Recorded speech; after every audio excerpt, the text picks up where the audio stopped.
नमस्कार साथियों, उद्योग की आवाज़ में एक बार फिर आपका स्वागत है।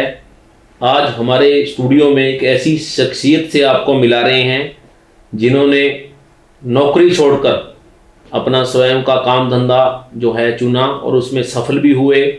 और इसके अलावा वो एमएसएमई जो हमारा सूक्ष्म लघु मध्यम उद्यम संस्थान है, जो एमएसएमई सेक्टर है, देश की रीढ़ की हड्डी है, उसका संरक्षण संवर्धन करने के लिए लोगों को कंसल्टेंसी भी देते हैं और उनके उद्योग जगत के उत्थान के लिए भी विभिन्न काम करते रहते हैं।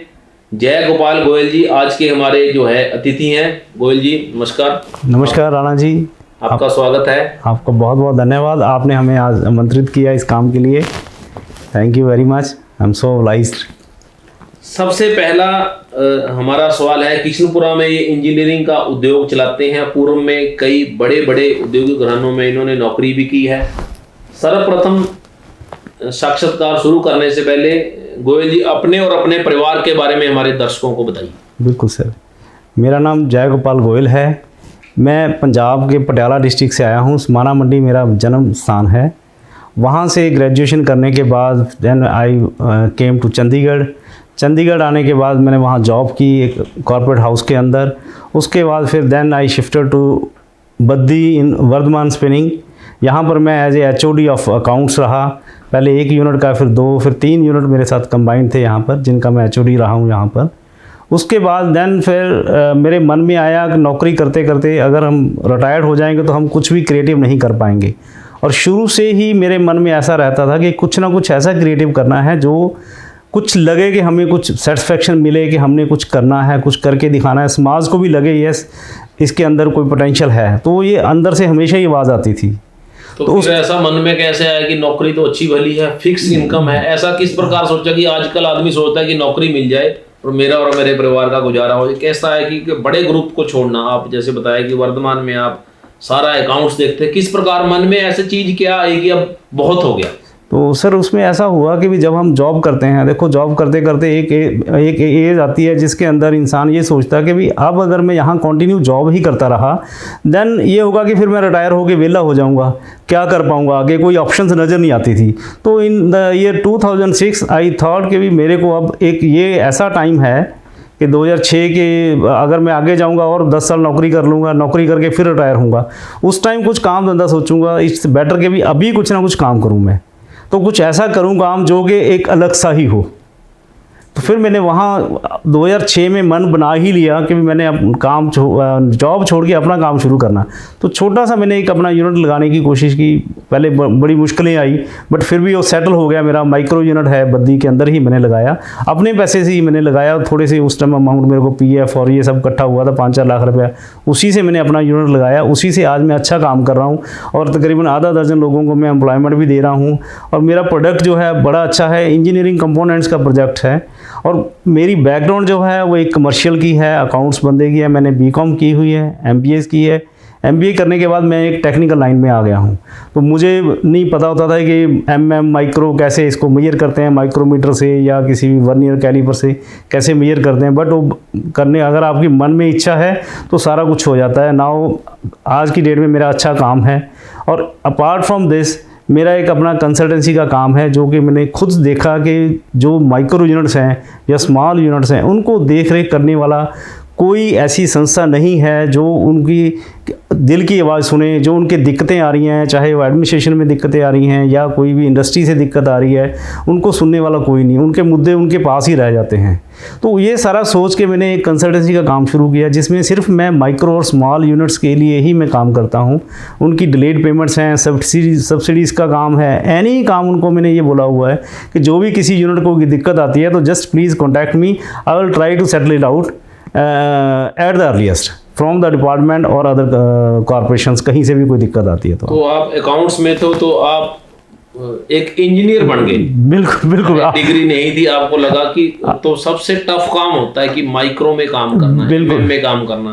तो क्या क्या दिक्कतें आपको आई? कि लाइन ऐसी हुई अकाउंट्स में तो आपको पता पैसे का बोलबाला है, रोल रहता है कि फंड्स कहाँ से आ रहे जा रहे हैं।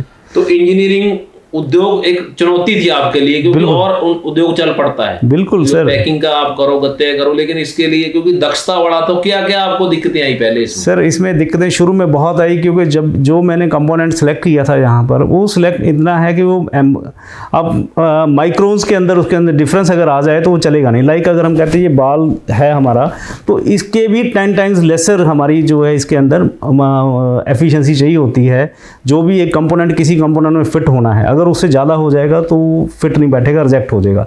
शुरू में दिक्कतें आई, बट बाद में फिर आपको पता है कि ऑटोमाइजेशन होने के कारण टेक्नोलॉजी अच्छी है, तो उसके मशीनों से सारा कुछ संभव है, नथिंग इज़ पॉसिबल। बट हमारे अंदर विल होनी चाहिए कि मैंने ये करना है। और मैं जब शुरू किया था काम यहाँ हिमाचल में अपने 2006 में बद्दी में, तो I was the only person जो वो कंपोनेंट बनाता हूँ, जिस इंडस्ट्री के लिए बनाता हूँ मैं। And I am competing for the India level पे, कि ये माइनिंग में यूज़ होता है राजस्थान में और साउथ के सेलम में। तो मैं यहाँ से माल देता हूँ और अकेला बनाने वाला हूँ यहाँ पर। उनको मैं कम्पीट करता हूँ और उनसे बेटर क्वालिटी उनको देता हूँ मैं। जो लोग लोकल वहाँ उनके जो राजस्थान में, जयपुर में बहुत सारे यूनिट्स हैं जो उनको देते हैं, but there are many customers जो मेरे से ही प्रेफर करते हैं कि नहीं यार ये क्वालिटी, वी बिलीव के हमें कुछ और देखने की ज़रूरत नहीं पड़ती। तो उस लेवल तक मैंने अपने आप को पहुँचाया है। तो गोयल जी, एक आपने बताया कि आपने देखा कि सबसे ज़्यादा दिक्कतें जो है एमएसएमई सेक्टर में है, तो किस प्रकार की सुविधाएं और किस प्रकार की उनको आप सहायता उपलब्ध कराते हैं एज ए कंसल्टेंट? जो आपकी फर्म है, जो विजन बिजनेस सोल्यूशन आपने खोला, ये मन में कैसे आया कि अपना यूनिट ठीक चल रहा है, नौकरी भी ठीक है, तो ये साथ साथ एक सोशल इंजीनियरिंग का फार्मूला कैसे है कि नहीं यार कुछ इनके लिए भी किया जाए? बिल्कुल सही सर आपका ये क्वेश्चन है। एक्चुअली क्या है, जब मैं इंडस्ट्री, हम कोई भी इंसान इंडस्ट्री चलाता है, मैंने भी इंडस्ट्री चलाई, मुझे भी दिक्कतें काफ़ी आई। पेमेंट्स के लिए बहुत दिक्कतें आती थी हमें। बेसिकली माइक्रो और स्मॉल यूनिट्स की जो फंड्स हैं, लिक्विड फंड्स हैं, ये एक मेन धुरी है इसकी। इसके बिना आगे इंडस्ट्री नहीं चलती है। आप कितना पैसा अपना लगाते जाओगे, अल्टीमेटली आपको you have to finish it off. अगर आपको कस्टमर से पैसा वापस टाइम पे नहीं आएगा या 2 महीने 4 महीने बाद नहीं आएगा, और कई बार क्या होता था कि किसी कस्टमर के पास आपके 2-3 साल पैसे फंस गए तो नहीं आए, तो आप एकदम हताश हो जाते हो, हार जाते हो। तो ये मैंने फेस किया था शुरू में, बट धीरे धीरे करके फिर मैंने इसके निकाला। और ये अगर मेरे को दिक्कत आ रही है तो मैं अपने जितने भी इंडस्ट्री के यार दोस्त हैं, फ्रेंड्स हैं, उनसे पूछते थे। वो भी यही कहते थे कि हमें यार ये प्रॉब्लम आ रही है, ये पेमेंट नहीं आ रही, वहाँ से ये पेमेंट नहीं आ रही, इधर से ये दिक्कत आ रही है हमको, बड़ा हम फंस गए यार, क्या करें हम, क्या करें। क्योंकि छोटी इंडस्ट्री है, सिविल कोर्ट में जा नहीं सकते हैं और वहाँ खर्चे बहुत होते हैं और पेंडेंसी बहुत है कोर्स के अंदर ऑलरेडी ही, तो वहाँ जाके उनका गुजारा नहीं है कि वो इतने खर्चे अफोर्ड कर पाएँ। तो एमएसएमई के अंदर लोगों को इतनी अवेयरनेस नहीं थी यहाँ पर। आज की डेट में भी मैंने देखा है कि नॉर्मली 20-25% लोगों को एमएसएमई का पता है कि एमएसएमई में ये डिलेड पेमेंट का एक्ट के तहत कैसे पेमेंट ली जाती है, कैसे केस फाइल होता है। आज भी मेरे पास कंपनीज़ के फ़ोन आते हैं, सर एमएसएमई में कैसे होगा, क्या होगा, कब होगा, तो मुझे बड़ी हैरानी होती है। तो इसलिए मैं कई बार सेशंस भी करता हूँ, सेमिनार भी लगाता हूँ लोगों की अवेयरनेस के लिए कि आप लोग एमएसएमई में आओ, एमएसएमई में अपनी रजिस्ट्रेशंस लो, डॉक्यूमेंट्स तैयार करो, उसके बाद आपको और कुछ करने की ज़रूरत नहीं। ऑनलाइन केस फाइल होते हैं, उनको मैं गाइड करता हूँ, ऑनलाइन केस फाइल करो। देन आगे फैसिलिटेशन काउंसिल हर स्टेट में बनी हुई है, उस स्टेट के अंदर आप अपना केस फाइल करो तो वहाँ पे बहुत जल्द समाधान उसके अंदर होता है।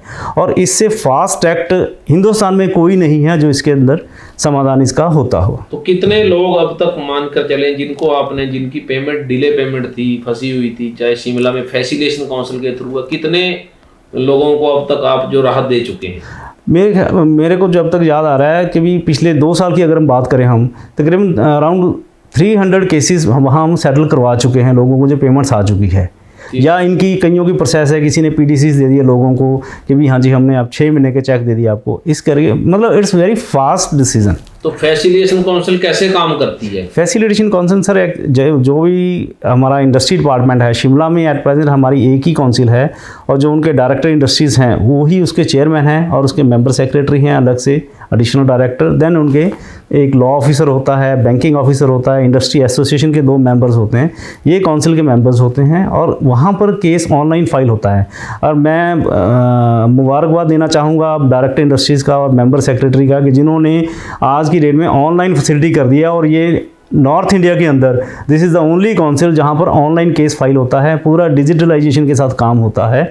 और they are the number 1 and there is not even a single case pending at their end. Otherwise अगर हम बाकी फैसिलिटेशन काउंसिल की बात करते हैं, लाइक हरियाणा में और या पंजाब में, चंडीगढ़ में, दिल्ली में, वहाँ बहुत एक तो मैनुअल बेस पे काम होता है, दूसरा क्या है कि बहुत स्लो होता है। केसेस वहाँ पे 6-6 महीने, 8-8 महीने, साल तक एक डेट के बाद दूसरी डेट आती नहीं है, जो आजकल हरियाणा की पोजीशन है। But thank you to director sir और member secretary mister Sanjay Sharma ji कि जिन्होंने बहुत मेहनत के बाद इसको ऑनलाइन किया है। कोई भी इंडस्ट्री का बंदा आज की डेट में अपने ऑफिस में बैठा लैपटॉप से, मोबाइल से केस फाइल कर सकता है वेरी इजीली, और उसकी जो भी डॉक्यूमेंट्स है उसने वहीं अपलोड करने पड़ते हैं उसके बाद।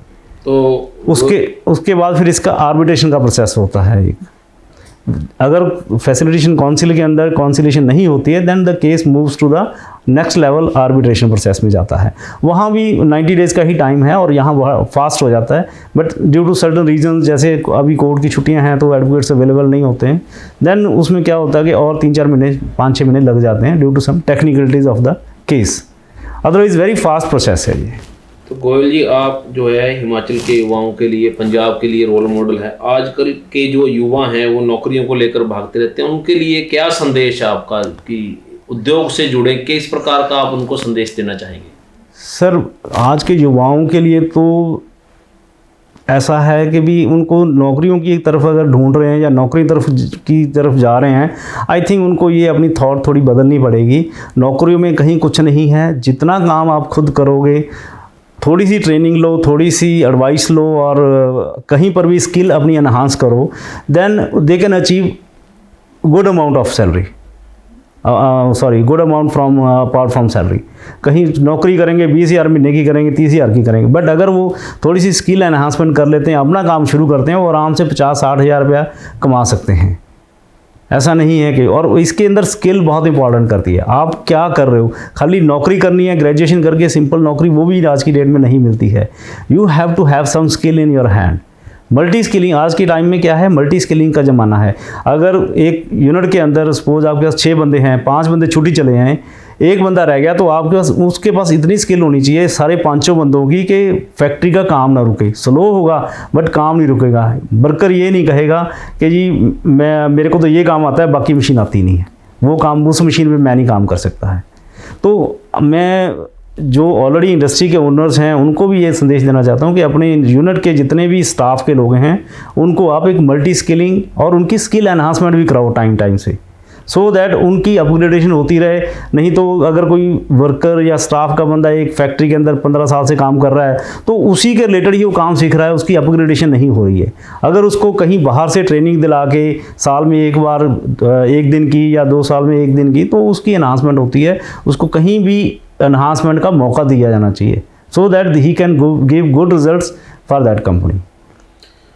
तो ये थे हमारे साथ जय गोपाल गोयल जी, जो कि हिमाचल और पंजाब, उत्तर भारत के युवाओं के लिए एक रोल मॉडल भी हैं, जिन्होंने अपनी अच्छी भली जो बहुत बड़े ग्रुप की नौकरी छोड़कर एक बहुत बड़ा रिस्क लिया, अपना छोटा सा जो यूनिट चलाया और उसमें जो हर्डल उनको दिक्कतें आई बहुत सारी, उसको भी पार पाकर वो आगे बढ़े और अपना प्रोडक्ट जो है वो राजस्थान में है चाहे नॉर्थ ईस्ट में है, वहाँ तक बड़ी बड़ी कंपनियों से इन्होंने कम्पीट किया।